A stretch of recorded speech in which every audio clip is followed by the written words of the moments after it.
show. I am your host, Christene Marie.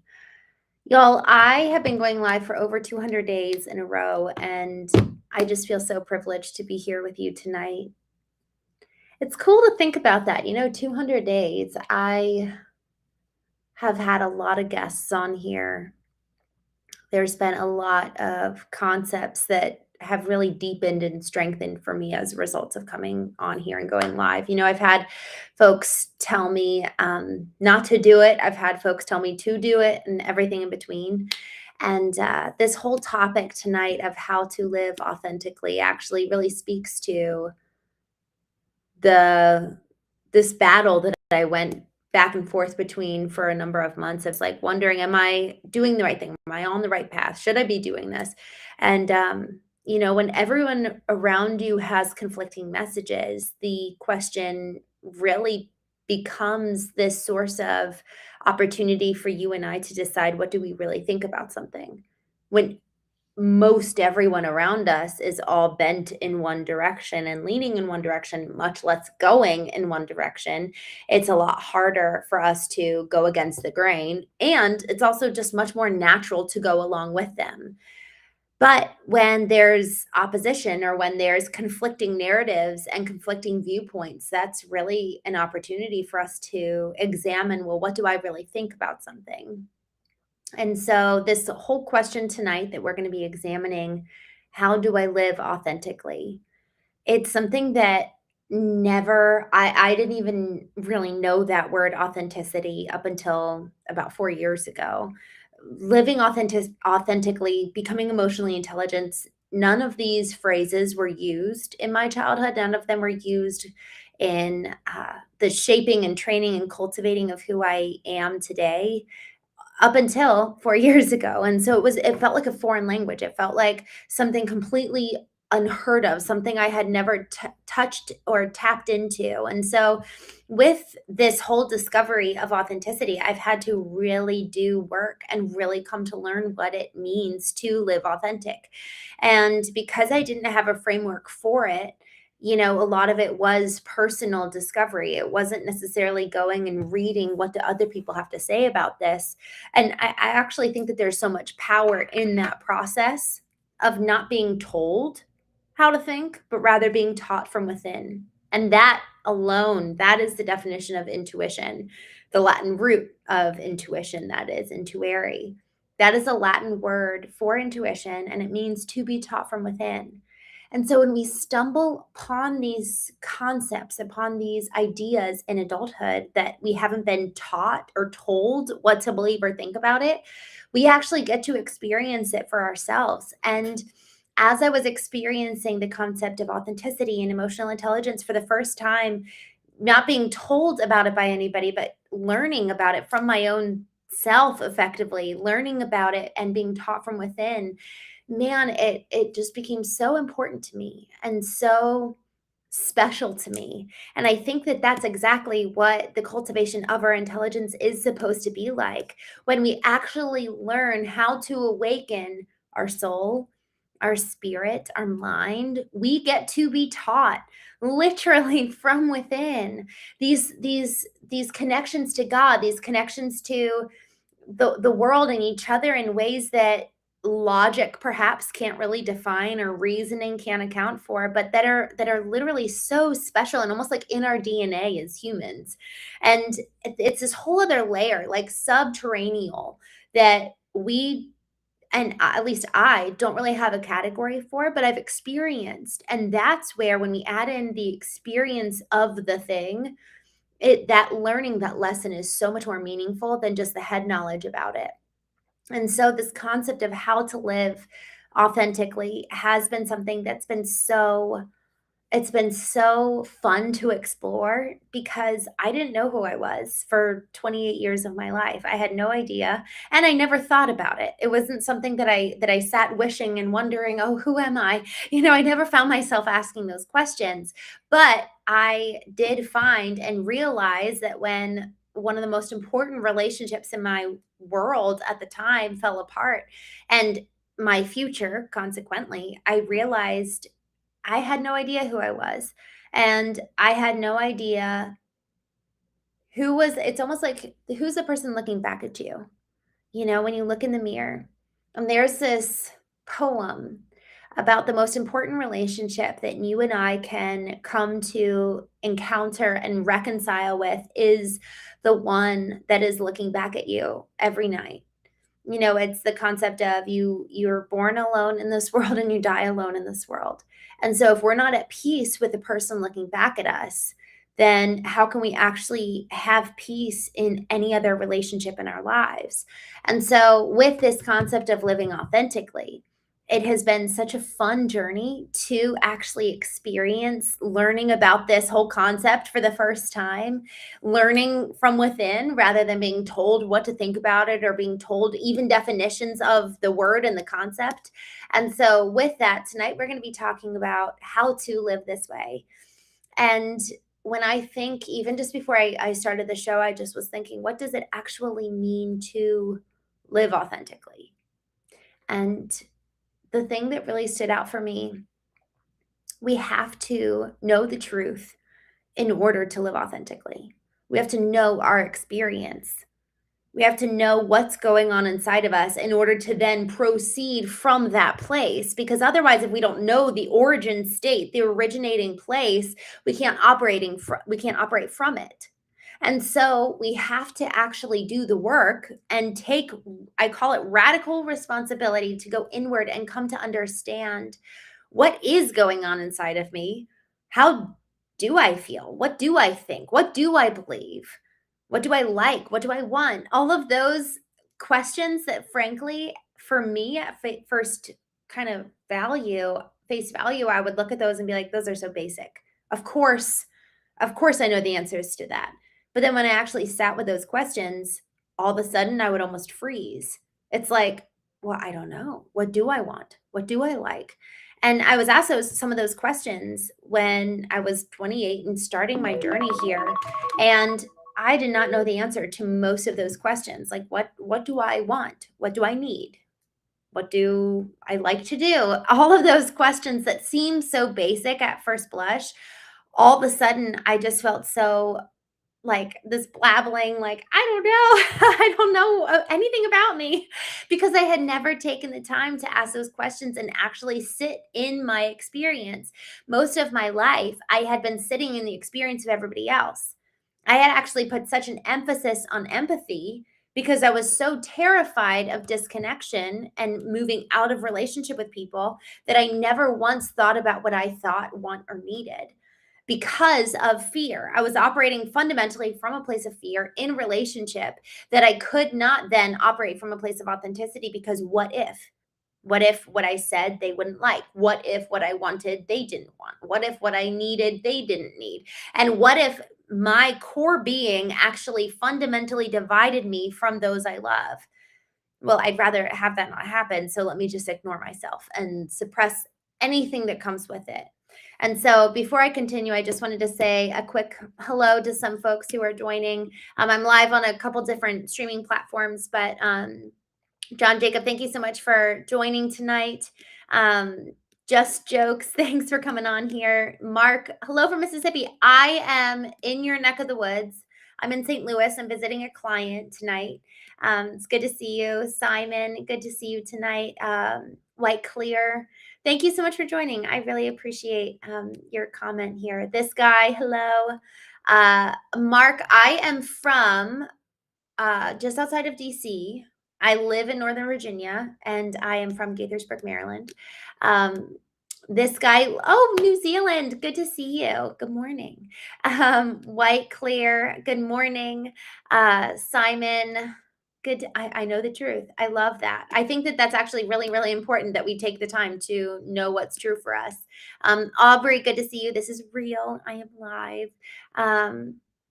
Duncan, good to see you. And Brian, James, good to see you guys. I'm going to continue with this conversation because, frankly, this question of how do we live authentically is one that I think it's like we need to continue to come back to this, because we never can overdo authenticity. We can't overdo vulnerability. And there's a big difference there. Vulnerability, the way that I think of it, okay, so imagine with me, if you will, if we were to be looking at almost like a thermometer. Okay. So red is at the very top, and then we've got green at the baseline, and then yellow's right there in the middle. Operating from a place of authenticity, for me, it's between green and yellow. Like you're being strong and real and honest and integrous. When we start getting into vulnerability, that's where we actually have some open wounds. We actually haven't had a full scar develop and form. We're actually still raw and tender about certain things, which then moves us into the yellow or potentially the red. So it's almost like the closer you get to the red, the closer you move to real time pain. Like this thing is a triggering moment. I haven't resolved it. I haven't worked through it. I am vulnerable. I am almost, think of it almost as like a risk assessment. I am at risk of being activated and triggered around this topic. And if we're at high risk, we probably should be careful to not talk about it in a conversation such as this. Like it is actually my responsibility to not bring topics up to you all and with you all that, man, if you all put something in a comment, I'm just going to lose my head and I'm just going to go nuts. That's not wise. So just like that in any normal conversation, if we're on the highly red, deep, dark red scale in this thermometer analogy around a topic, we are highly vulnerable around it. And therefore, we need to proceed with such caution as we engage surrounding it, talking with a therapist or our partner or somebody who is very safe, because otherwise there's this concept that I actually really, really like. It's a biblical text. And the concept is, do not cast your pearls before swine. And then the second half of it just blew me away. I was reading it the other day and I was like, oh my gosh, do not cast your pearls before swine, lest they turn around and trample you and eat you. So it's not just dangerous to throw out your vulnerability out there because they might be unkind, but they could actually come around and use that vulnerability against you. And so it's so important that when we're operating in that level of authenticity, it's like we're talking about wounds that have turned into scars. We've taken the Band-Aid off and we're able to look at this and be like, hey, this is the lesson I learned. Here's the battle scar. I'm good. It's not open. It's not oozing it, much less it doesn't have a Band-Aid on it. So when I think about authenticity versus vulnerability, I am curious to hear what you all think, but I don't think I've ever experienced someone who is too authentic. And authenticity truly means, in my perspective, operating from a baseline of truth. So truth, as in when I'm saying truth, I'm not talking about moral absolutes. I'm talking about the truth of who they are in that moment. If I was to close my eyes and think of, okay, who am I really? How am I right now?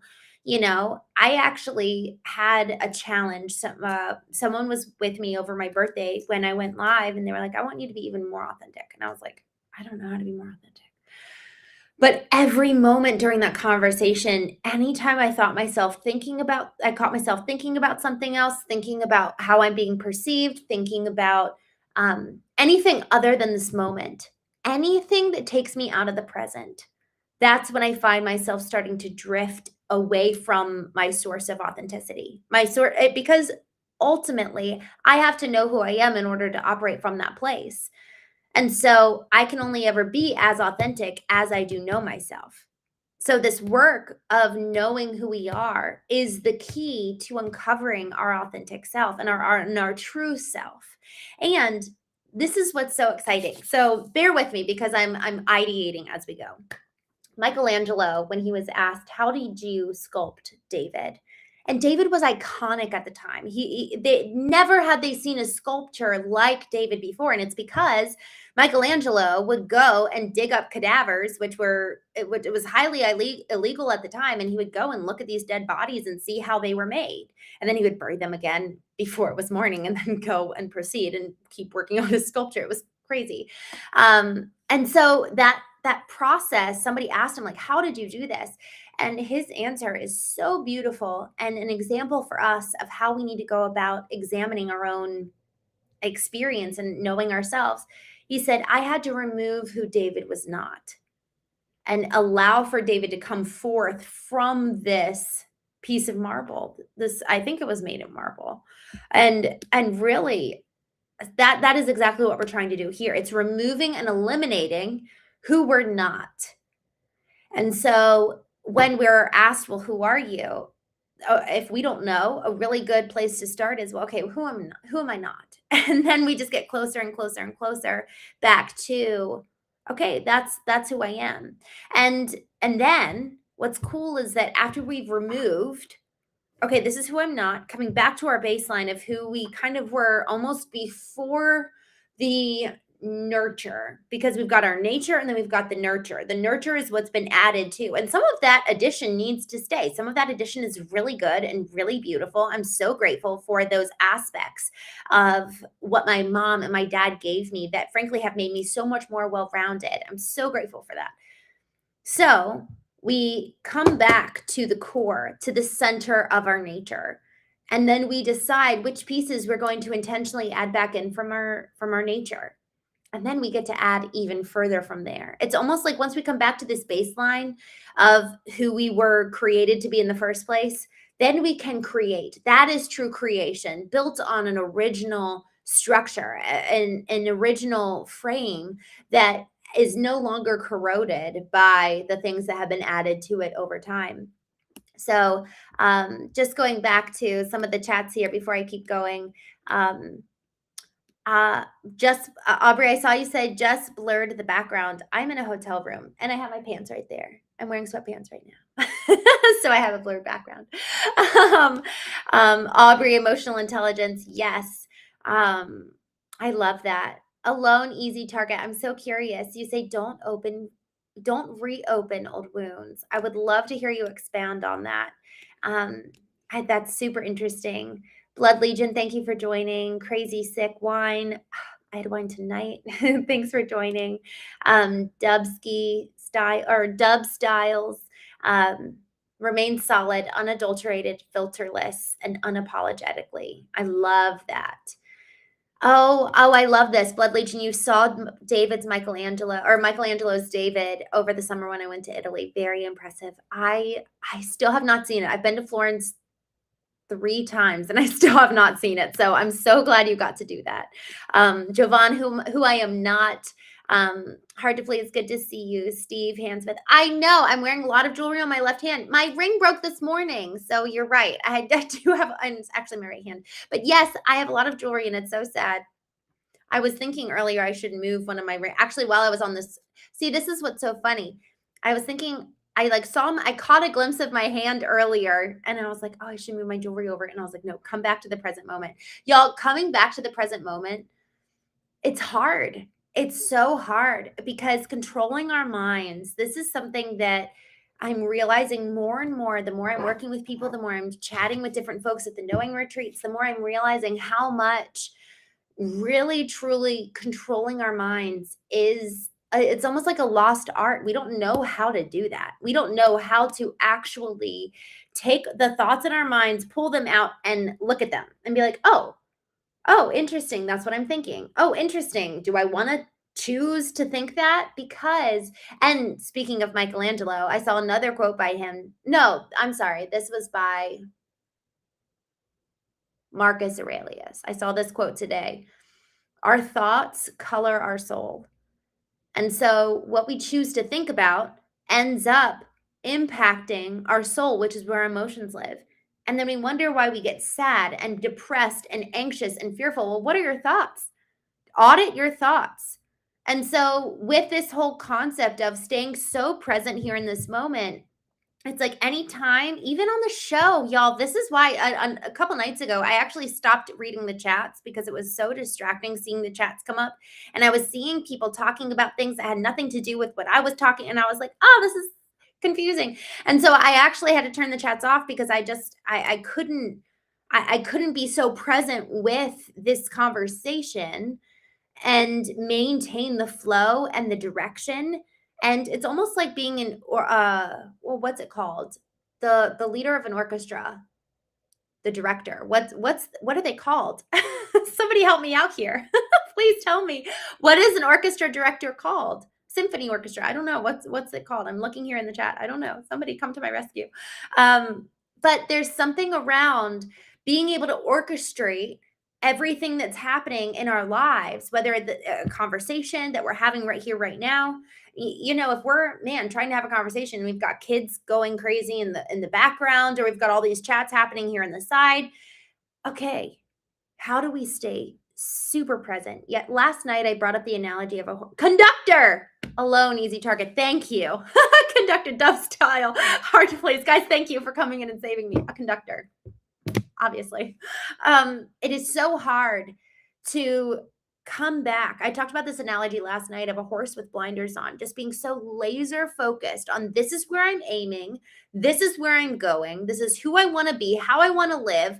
This is what I'm called to do. And then that is where I'm going. And I've got boundaries serving as guardrails to guide me on that way, on that path. I've got blinders on so that I'm not looking to the right and to the left. But it's like, literally, when you look at horses, they start moving their head and then they're pulled right back. I want to live that way, And here's the thing. It's not for the purpose of rigidity or being dogmatic or black and white, because I grew up that way. The purpose of discipline is actually freedom. On the other side of discipline, we get to experience life and experience holistically. Now, here in this moment, I get to live the fullest and best life I possibly can. Here in this moment, this conversation, I don't know how long it's going to go, but this is now. This is what we have right here, right now. We don't have tomorrow. We don't have 10 minutes from now. We have this moment. And am I living it to the best of my ability? Am I proud of how I'm showing up? Am I proud of the words coming out of my mouth? Am I proud of the thoughts I'm thinking that are translating into words and the emotions that are coming up and arising within me? It was so interesting talking about emotions and thoughts and words kind of working in concert with each other. I had an early flight this morning. So I woke up at 4, got my stuff together, and then was driving to the airport. And I listened to this talk by this woman. And what's funny is that I was listening to her and I started feeling a little bit like, oh my gosh, like she was so aggressive and so intense. And what was funny is actually I thought of her just now as I was getting so excited and getting loud. And I thought of her, and that totally took me out of the moment. And because I was really feeling it, I was getting so excited. And then I was like, oh, this woman this morning actually felt really aggressive and it was a little bit like, it was a little bit much. And so what's so interesting is for us to understand what are those things that can bring us, I think of it as vertical alignment. We've got our ideal. Here's our navigational system. We've set our ideal. We know where we want to go. We know the chart that's being set before us. We know our course. And then it's bringing our mindsets, beliefs, behaviors, everything under alignment to aim in that direction. Now I'm heading in the right I'm in the right orbit, right? But it's important for us to know what are the things that take us out of that orbit, out of alignment. I'm no longer on the straight and narrow.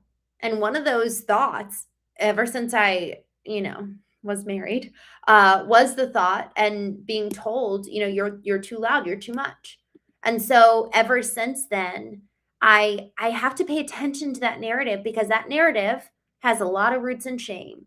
And so that whole concept of we're starting to get excited. We're starting to feel like we're on our mission. We're starting to be aligned. We're living potent and clear. And then all of a sudden shame creeps in. And y'all, that happened to me just now. And it was so subtle. And I didn't, I probably could have kept going and you wouldn't have even known. But we're talking about authenticity here, right? How to live authentically. And sometimes actually coming in and naming the shame is just as important as sometimes actually moving forward and saying, no, I'm actually not giving you any attention. I'm keeping my direction and my trajectory. I'm moving forward. There's a concept that I heard to that latter point, to the point of just continuing and moving forward. Where you place your attention is where you place your energy.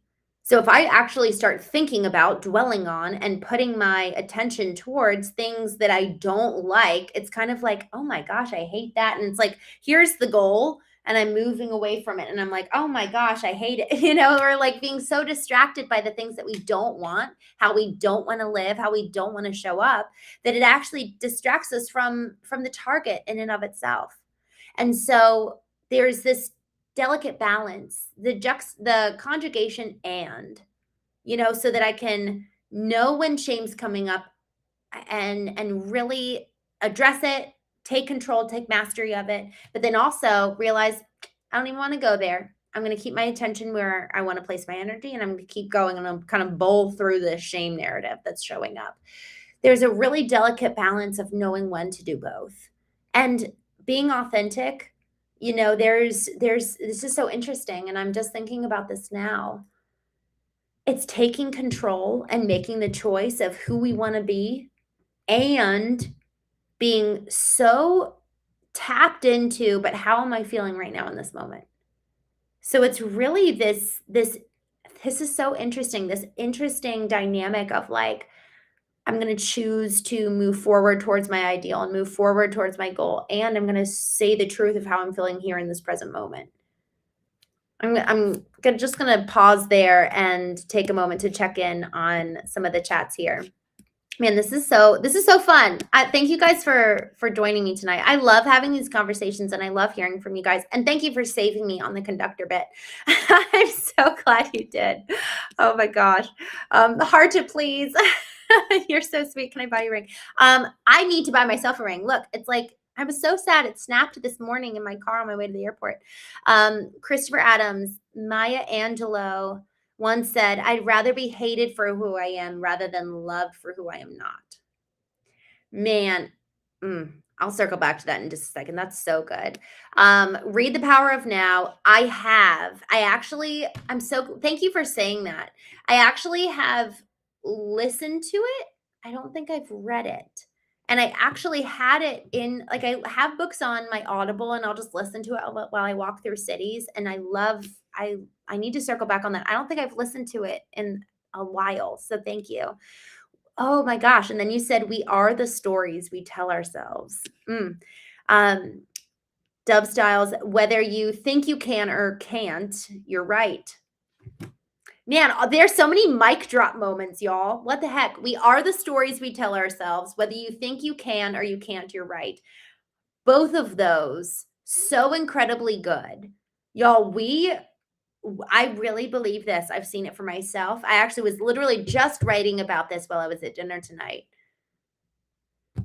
What we believe comes true.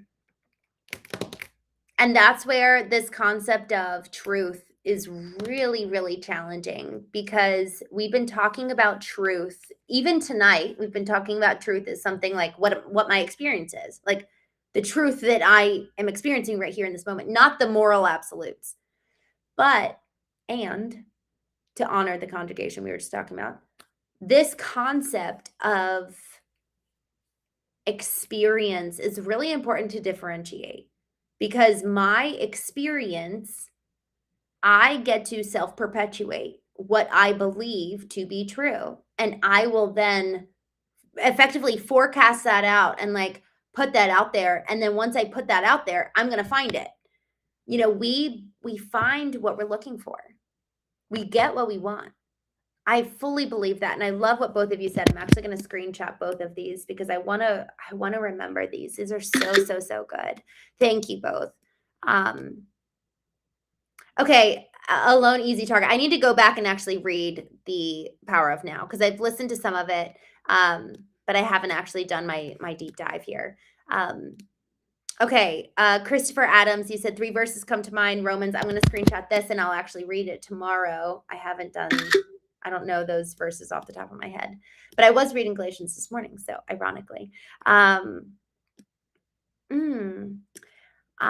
Someone says, Christopher says, I'm struggling coming out of heroin. How could God love me? I'm genuinely struggling. I thank you for being so honest.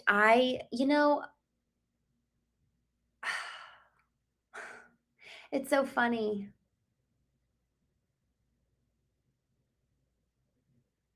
I'm just gonna say something that I actually think is true. I really believe that God really just loves you. And it really doesn't matter all that much what you do because he looks at the heart. God reminded me of that, He reminded me of that the other day. God looks at the heart, in so many ways. I got to tell you, the man after God's own heart David in the Bible, whether you believe it literally happened or it's just the allegory, he was ascribed as a man after God's own heart after he committed murder and committed adultery.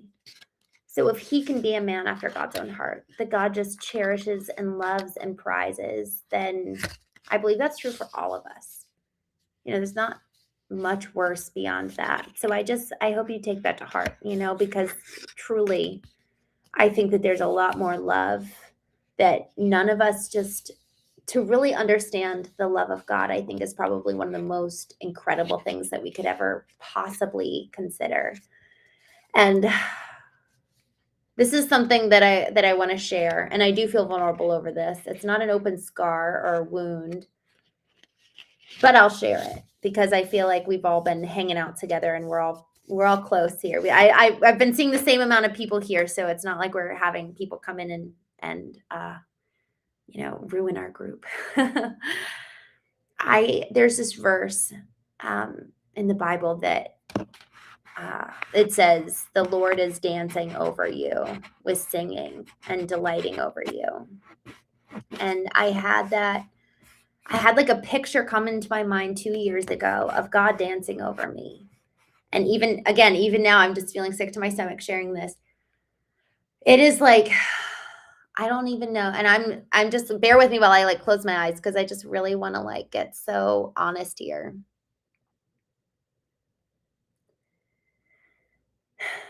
The fact of God dancing over me, it's like, what is that is so hard for me to believe? There's so many aspects of it that are so hard to believe. I think part of it is that it's almost like too good to be true. I think my husband leaving really did do a number on me.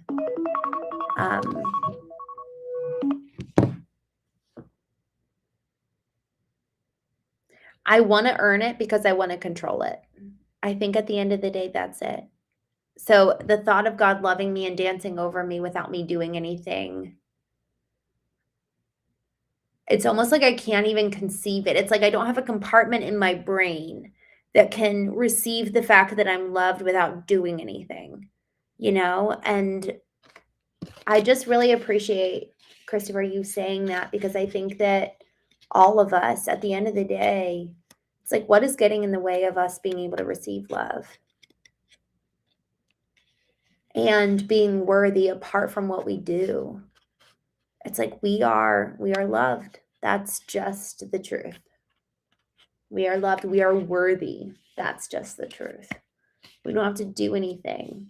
When I think about, again, allegory, literally or not, what Jesus would say to people when they would come to him is he would just be like, "Oh, well, like, just don't sin anymore." And the sin that when I read that, I'm thinking about like the times when we actually like to believe that we're not loved. I actually believe that that's an example of, it's like missing the mark. If we're like, "Oh, I'm not worthy," it's like, no, that's actually not true. Like, stop believing what's not true. When people would come to Jesus, she'd just be like, "Oh, great. Like, you're forgiven. Do you have faith?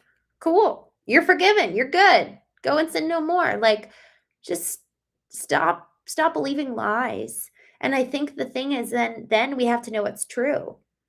And that's, man, when I actually really do sit with myself. It's funny, y'all. That's really where I actually find a lot more of what I really truly believe than when I'm in the noise of everyone around me.